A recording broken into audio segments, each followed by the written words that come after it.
Hey guys! This week I worked on a repaint of a painting I did 2 years ago. I went for something outside my traditional comfort zone and did a surreal imagined landscape. We're going to be talking about the things I have learned in the 2 years since I originally made this painting and what I did to improve it this week. Hello and welcome to the voiceover. What I really wanted to do with this painting was to get rid of the flatness of it. Flatness in the color, in the dimension. I wanted to create the appearance of warm, vibrant tones as well as receding space, really pump up our contrast and just make it a lot more lively. So the first thing I did to achieve this was create a glaze using yellow and cadmium orange oil paints and liquid as our medium. The liquid mixes in to make it more translucent so that we preserve the details of the background painting, but are able to give this the effect of it being pictured at golden hour. Now looking back, I do kind of miss the glassiness of the water I originally had, but I was feeling very inspired by Harry Styles' lyric video for Sign of the Times. Yeah,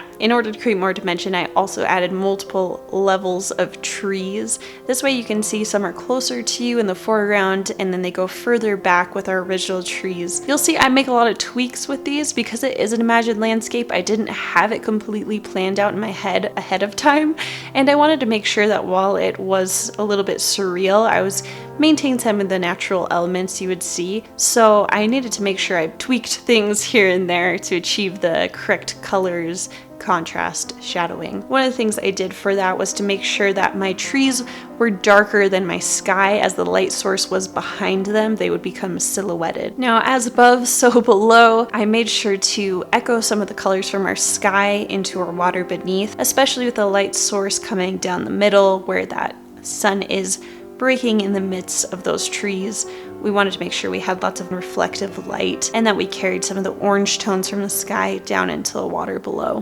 One of the ways that I made them look more naturalistic is by adding warmer tones to the leaves closest to our light source and cooler tones on the leaves further away from it, making a darker purple away and a warmer orange close to the sun. Now, I had let my painting dry for 2 days because I realized I wanted to get rid of the swampy feel it had, and the best way I could think to do that was by clearing out the bushlings that were underneath my trees. So I took a straight edge and some orange paint and I completely painted it out. After I did this, I just was able to go back in and create very clean looking trunks.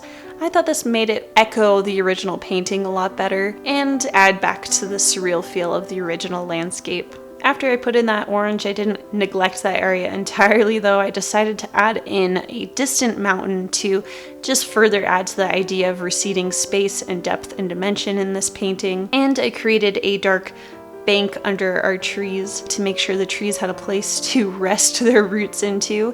And because we had darker trees up above, we have darker areas in the water below them. As you can see with the two paintings side by side, the real big difference really just comes in with packing that contrast in, vibrancy, and accentuating the levels of the painting to give it more dimensionality. Is that a word? I think that's a word. Dimensionality? Well, I hope that was a good video for you guys. If you have anything you'd like to learn on the channel, make sure you leave it for me to read in the comments below. And I know I still owe you a realistic hair do's and don'ts video. So stay tuned for that. Make sure you're subscribed and I will see you guys next Friday. Goodbye.